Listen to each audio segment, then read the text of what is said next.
ఎక్కడ మేము వైఫల్యం చెందినము? రేవంత్ రెడ్డికి పట్టు రాలేదు అని అంటారు. పట్టు రావడం అంటే ఓ రాజయ్యను దళితుని తీసేయడం, ఓ ఈటెల రాజేందర్ బలైన వర్గాల వ్యక్తిని మంత్రివర్గం నుంచి తీసేస్తే పట్టు వచ్చినట్ట? తీయడానికి కారణం చెప్తే పట్టు వచ్చినట్టు. తీయడానికి సహేతుకమైన కారణం ఉంటే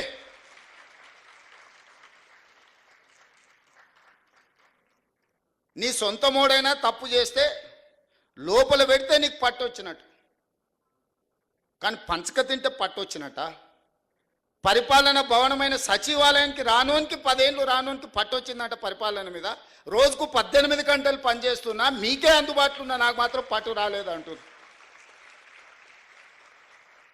ఎట్లా దీన్ని జస్టిఫై చేయాలో మీరు చెప్పండి అని అడుగుతున్నా నేను.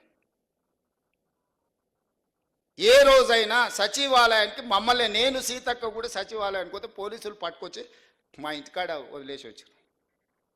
ఇవాళ సచివాలయంలో ఎవరో బిల్లులు రాలేదని ధర్నా చేసింది. నేను లోపలికి రానియకపోతే వాళ్ళు వచ్చి ధర్నా చేయగలుగుతారా మిత్రులారా? మీరు చెప్పండి. సామాన్యుడు కూడా సచివాలయానికి వచ్చి తన బాధను చెప్పుకోవడానికి, అవసరమైతే నిరసన తెలపడానికి ఈ ప్రభుత్వం అవకాశం ఇచ్చినందుకు కదా మీరు వచ్చి నిరసన తెలిపింది. ఏ ధర్నా చౌక్లో పుట్టి పెరిగిన మీ పార్టీ ఆ ధర్నా చౌక్ను మూసేస్తే నేను వచ్చిన వెంబడే ధర్నా చౌక్ తెరిచి ప్రజలు ఏం నిరసన తెలిపినరో నేను తెలుసుకోవాలనుకుంటున్నా. ఆ ధర్నా చౌక్లో నిరసన వాళ్ళ యొక్క సమస్య, ఆ సమస్యను పరిష్కరించడం మా బాధ్యత. ధర్నా చౌక్ ఓపెన్ చేసినందుకు నా మీద కోపం ఉందా? నాకు పట్టు రాలేదా అని నేను అడుగుతున్నా. నేను ధర్నాలు చేయనిచ్చినందుకే కదా మీరు పట్టు రాలేదంటున్నారు. అదే పోలీస్ సిబ్బంది ఒక 11 మంది మాత్రమే మారినాం. ఒక కుటుంబం ఒక 11 మంది మంత్రులు మారిన, మిగతాళ్ళంతా సేమ్ అదే వ్యవస్థ కదా. కేసీఆర్, కేటీఆర్, హరీష్ రావు, దయాకర్ రావు ఇట్లాంటి మంత్రులు మారినరు. రేవంత్ రెడ్డి, సీతక్క, లేకపోతే బట్టి విక్రమార్క గారు, శ్రీధర్ బాబు గారు, మా 11 మందిమే కదా మారింది తెలంగాణ రాష్ట్రంలో. ఉన్న వ్యవస్థ మొత్తం అదే కదా. అదే పోలీసులకు నేను ఆదేశాలు ఇస్తే నిమిషాలలో ఇళ్ళకి వెళ్ళి బయటకు వెళ్ళకుండా అందరిని లోపలేసి తాళం వేసి వంగబెట్టి దంచరా? కోదండరామ్ తలుపులు వలగొట్టిన వాళ్ళు కేటీఆర్ తలుపులు వలగొట్టి ఈపులు వాళ్ళకి దంచరా? నువ్వు చెప్పినవు, నేను చెప్పలేదు. నేను అట్లాంటి విధానానికి వ్యతిరేకం కాబట్టి మీరు బయటకు వచ్చి ధర్నాలు చేస్తూ, దీక్షలు చేస్తూ నన్ను తిడుతురు. ఆనాడు నువ్వు ఆదేశాలు ఇస్తే కోదండరామ్ గారు తలుపులు బద్దలు కొట్టిన పోలీసులు నీ ఈపులు పక్కన వలగొట్టారా మేము చెప్తే? ఆ విధానానికి మేము వ్యతిరేకము. అరే వాళ్ళ బాధ ఏముందో చెప్పుకొని అనరా, వింటే అందులో ఏదైనా రీజనబుల్ ఏమన్నా ఇష్యూ ఉంటే రిజాల్వ్ చేయాలనే ఆలోచనతో మేము అవకాశం ఇస్తున్నాము.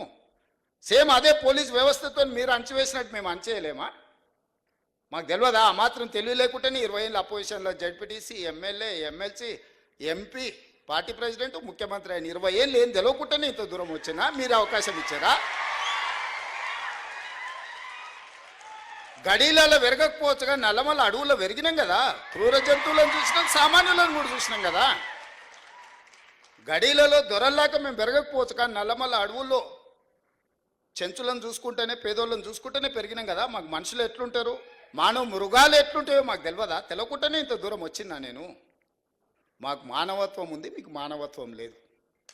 మా మానవత్వాన్ని మేము ప్రదర్శిస్తున్నాం, మేము విజ్ఞతను ప్రదర్శిస్తున్నాం. రాజు అనేవాడు విజ్ఞతతో వ్యవహరించాలి అని. ఒక రాష్ట్రానికి ముఖ్యమంత్రి అనేవాడికి విజ్ఞత ఉండాలి.